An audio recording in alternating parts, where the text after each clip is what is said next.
మోకాల నొప్పులకు ఎటువంటి సర్జరీ లేకుండా ఎపియాన్ పెయిన్ క్లినిక్ అందిస్తున్న అత్యాధునిక చికిత్స. నమస్తే, వెల్కమ్ టు సుమన్ టీవీ. ప్రస్తుతం మనతో పాటు ఉన్న డాక్టర్ జతిన్. సో హెల్త్ గురించి మరికొన్ని అప్డేట్స్ సార్ని అడిగి తెలుసుకుందాం. నమస్తే సార్. నమస్తే సార్, కాన్స్టిపేషన్, మలబద్ధకం అంటే ఈ మలబద్ధకం ఒక మనిషికి ఉందా లేదా అని మనం అతను చూడంగానే చెప్పేయగలమా మనిషిని చూసి? లేదండి. చాలా వరకు ఇది అంటే కామెడీగా చేస్తూ ఉంటారు, కానీ ఇట్స్ డిఫికల్ట్ టు సే అండి. అలా ఏం చెప్పలేము.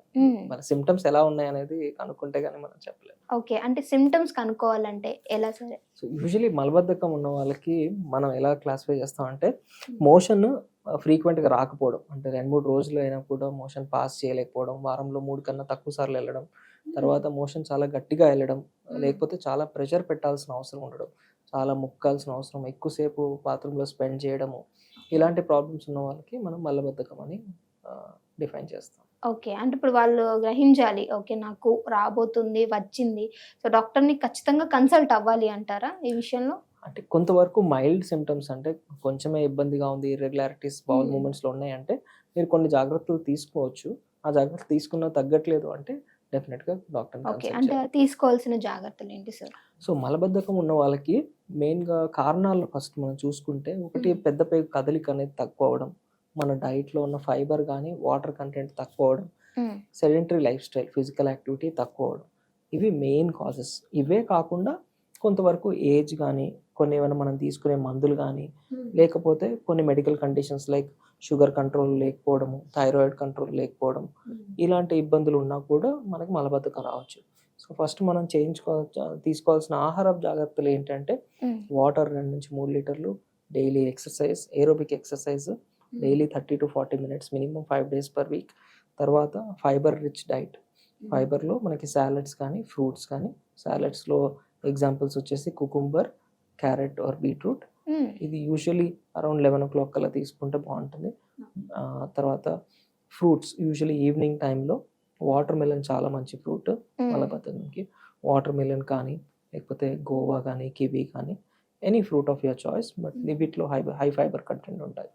ఇలా ఫైబర్ డైట్ తీసుకోవడం, ఎక్సర్సైజ్ చేయడం, సో ఈ జాగ్రత్తలు తీసుకుంటే చాలా వరకు తగ్గుతుంది. ఇవి తీసుకున్నా కూడా తగ్గట్లేదు అంటే అప్పుడు మీరు డాక్టర్ దగ్గరికి వస్తే, నేను చెప్పినట్టు ఇందాక ఈ బ్లడ్ టెస్ట్ అండ్ కొంతమందికి అవసరమైతే కొలనోస్కోపీ అని పెద్ద పేగు పరీక్ష కూడా చేసి చూసి దాన్ని బట్టి ట్రీట్మెంట్ చేస్తారు. అలానా సార్? అలాగే కింద నుంచి కూడా వెళ్తాం అనమాట. మనం మలద్వారం నుంచి వెళ్ళి పెద్ద పేగులో మొత్తం చూసి వస్తాము. సో కొంతమందికి మనము పాలిప్స్ కానీ, లేకపోతే క్యాన్సర్స్ కూడా ఎర్లీ స్టేజ్లో డయాగ్నోస్ చేయడానికి మనకి హెల్ప్ అవుతుంది, మన పెద్ద పేగులో ఏమైనా ప్రాబ్లమ్స్ ఉంటే కనిపెట్టడానికి. ఓకే, అంటే సార్ అవును, పెద్ద పేగు క్యాన్సర్ కూడా వస్తుంది అని ఉన్నాం. సో ఇదంతా మనం మలబద్ధకం వల్ల స్టార్ట్ అవ్వచ్చు అంటారా? మలబద్ధకం వల్ల కాదండి, అంటే క్యాన్సర్ వల్లనే మలబద్ధకం ఉండొచ్చు. సో మలబద్ధకం మనకి ఎక్కువ ఉన్న వాళ్ళకి క్యాన్సర్ ఏమైనా కారణమా దీనికి అని తెలుసుకోవడం కోసం మనం చూస్తాం. బట్ జస్ట్ మలబద్ధకం వల్ల క్యాన్సర్ రాదు. క్యాన్సర్కి చాలా కారణాలు ఉన్నాయి. మన రెడ్ మీట్ కానీ, స్మోకింగ్ కానీ, మన డైటరీ హ్యాబిట్స్, గట్ మైక్రోబయోమ్, కొంతవరకు జెనెటిక్ కాజెస్ ఇవి ఉంటాయి, బట్ నాట్ కాన్స్టిపేషన్. ఓకే, అంటే ఇప్పుడు మలబద్ధకంలో వేరియేషన్స్ చెప్పాలి అంటే ఎలా చెప్తాం సార్ మనం? Very important question. చాలామంది ఏంటంటే చాలా కాలంగా దీర్ఘకాలంగా మలబద్ధకంతో బాధపడుతున్న వాళ్ళు, వీళ్ళు ఆయుర్వేదిక్ మెడిసిన్స్ అంటే చూర్ణం కానీ దాని మీద డిపెండ్ అయి ఉన్న వాళ్ళు మెడిసిన్స్ లేకుండా అవ్వని సిచ్యువేషన్లోకి వెళ్తారు. వాళ్ళు మా దగ్గరకు వచ్చినప్పుడు మేము ఫస్ట్ చేసేది ఏంటంటే, వాళ్ళది ప్రాబ్లం ఏంటి అనేది రూట్ కాజ్ ఐడెంటిఫై చేయాలి. 3 రకాలు ఉంటాయండి. ఒకటి స్లో ట్రాన్సిట్ కాన్స్టిపేషన్, అంటే కదలిక తక్కువ ఉంది, సో వాళ్ళకి మూమెంట్ పెంచే మెడికేషన్ ఇస్తే ఇంప్రూవ్ అవుతుంది. సెకండ్ వచ్చేసి obstructive defecation or pelvic floor dyssynergy అంటాం. అంటే దీంట్లో ఏంటంటే అడ్డంకుగా అనిపిస్తుంది వీళ్ళకి, అంటే బాగా మనకి మోషనల్లీ దారిలో అడ్డంకు ఉన్నట్టు, బాగా ప్రెషర్ పెట్టాల్సిన అవసరం. కొంతమంది మాన్యువల్ ఇవాక్యుయేషన్ అంటే ఫింగర్ పెట్టి తీయడం కానీ, ఇలాంటి మాన్యువర్స్ కూడా చేస్తూ ఉంటారు. సో వీళ్ళకి ఏంటంటే వీళ్ళకి సపరేట్ ట్రీట్మెంట్ ఉంటుంది. వీళ్ళకి మానోమెట్రీ చేస్తాం, కొలనోస్కోపీ చేసిన తర్వాత యానోరెక్టల్ మానోమెట్రీ చేసి వాళ్ళకి biofeedback therapy are Kegels exercises ఈ ట్రీట్మెంట్ ఇస్తే మెడిసిన్స్ లేకుండానే వాళ్ళకి కాన్స్టిపేషన్ అనేది రిలీవ్ అవుతుంది. సో ఈ గ్రూప్ ఆఫ్ పేషెంట్స్కి ఐడెంటిఫై చేసి వాళ్ళని కరెక్ట్ డైరెక్షన్లో పంపించడం మా responsibility. Third category normal transit, అంటే కదలిక బాగానే ఉంది, కాకపోతే స్టిల్ కాన్స్టిపేషన్ ఉంది. ఈ కేటగిరీలో mostly irritable bowel syndrome are IBS వాళ్ళు ఉంటారు. ఈ ఐబిఎస్ వాళ్ళకి ఏంటంటే స్ట్రెస్ కానీ యాంగ్జైటీ కానీ కొంచెం డైటరీ ఇష్యూస్ వల్ల ఉంటాయి. సో వాళ్ళకి జస్ట్ మెడికేషన్సే కాకుండా లో ఫాడ్మాప్ డైట్ అని ఇస్తాం. సో దాంట్లో ఒక స్పెసిఫిక్ డైటరీ రెజిమెన్ ఉంటుంది. కొన్ని 6 weeks వరకు కొన్ని ఫుడ్స్ ఎలిమినేట్ చేసేసి తర్వాత మెల్లిగా రీఇంట్రడ్యూస్ చేస్తాం. సో వాళ్ళకి కొంచెం mind related relaxation exercises, yoga, meditation, తర్వాత ఈ లో ఫాడ్మాప్ డైట్ ఐబిఎస్ వల్ల వచ్చిన కాన్స్టిపేషన్కి హెల్ప్ అవుతుంది. So these are the 3 categories: transit, obstruction, తర్వాత ఐబిఎస్. వాళ్ళకి అందరికీ సపరేట్ ట్రీట్మెంట్ ఉంది. చాలా మంది అది డిఫరెన్షియేట్ చేయలేకపోతారు, వాళ్ళంతా వాళ్ళు తెలుసుకోలేకపోతారు. వాళ్ళు డాక్టర్కి వచ్చి మాట్లాడినప్పుడు చెప్పగలుగుతాం అన్నమాట. సో ఏ కేటగిరీలో ఉన్నారు, ఏ స్పెసిఫిక్ ఇంటర్వెన్షన్స్ చేస్తే మీరు ట్రీట్మెంట్ బెటర్ అవుతుంది అనేది. ఓకే. సో ఇలాంటి వాళ్ళు యూజువల్గా ఎన్ని డేస్ ట్రీట్మెంట్స్ అనేది మంచిది అంటారు సార్ వాళ్ళకి?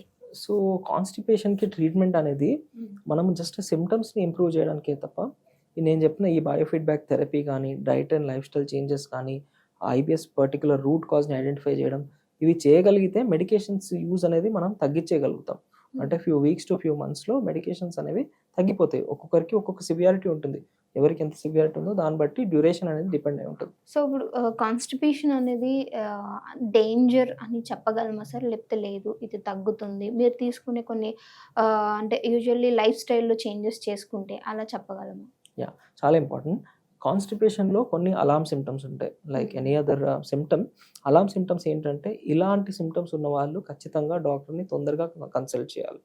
ఎలాంటివి అంటే కొంతమందికి వెయిట్ లాస్ అవుతుంటుంది, వెయిట్ తొందరగా తగ్గుతుంది రీసెంట్గా, ఏజ్ ఎక్కువ ఉన్న వాళ్ళు, మామూలు లైఫ్ స్టైల్ చేంజెస్తో తగ్గని వాళ్ళు, మోషన్లో ఏమైనా బ్లడ్ పడిన వాళ్ళు, ఆ తర్వాత ఫ్యామిలీ హిస్టరీ ఆఫ్ క్యాన్సర్ అంటే పెద్ద క్యాన్సర్ ఉన్న వాళ్ళు, ఇలాంటి వాళ్ళు, అండ్ కడుపు నొప్పి తీవ్రంగా ఉన్నవాళ్ళు. సో ఇలాంటి వాళ్ళు ఏంటంటే డాక్టర్ని తొందరగా కన్సల్ట్ చేయడం వల్ల, కొలనోస్కోపీ అండ్ అదర్ టెస్ట్లు చేయడం వల్ల రూట్ కాజ్ అనేది ఐడెంటిఫై చేయగలుగుతాం. కొంతమందికి క్యాన్సర్ ఉండి వాళ్ళు జస్ట్ హోమ్ రెమెడీస్తో ప్రొలాంగ్ చేస్తూ ఉండడం వల్ల క్యాన్సర్ అనేది స్ప్రెడ్ అయ్యే అవకాశం కూడా ఛాన్సెస్ ఉన్నాయి. సో అలాంటి సిమ్టమ్స్ ఉన్న వాళ్ళు డిలే చేయకూడదు. ఓకే సార్, అయితే వీళ్ళు తీసుకునే ఆహారపు అలవాట్ల గురించి మాట్లాడుకున్నాం. మీరు ఇందాకే అన్నారు సలాడ్స్ తీసుకోవాలి అని. సో కీరా మనకి లైఫ్లో ఎలా యూజ్ అవుతుంది అంటారు, అంటే కాన్స్టిపేషన్ ఉన్న వాళ్ళకి? కీరా అనేది చాలా హై వాటర్ కంటెంట్ అనేది. వాటర్ కంటెంటే కాకుండా fibre content. Water and fibre are very important for our digestive system, not just to regulate the digestive enzymes but also to enrich the gut microbiota. అంటే మనం ఉన్న హెల్తీ బ్యాక్టీరియా పెంచడము, మన barrier integrity పెంచడం. Once your gut health is good, ఆటోమేటిక్గా that will have an impact on all your other organ systems, be it cardiovascular or metabolic ఇష్యూస్లో. So that's one of the wonder food అనేది చెప్పుకోవాలి మనం. Okay, అంటే ఇప్పుడు gut హెల్త్కి కాన్స్టిపేషన్కి related ఉంది అని అంటారు. అంటే గట్ హెల్త్ కరెక్ట్గా ఉంటే కాన్స్టిపేషన్ అనేది కూడా రాదు అంటారా? ఎస్, డెఫినెట్గా. ఓకే సార్, చక్కటి ఇన్ఫర్మేషన్ అందించినందుకు థ్యాంక్ యూ. నమస్తే.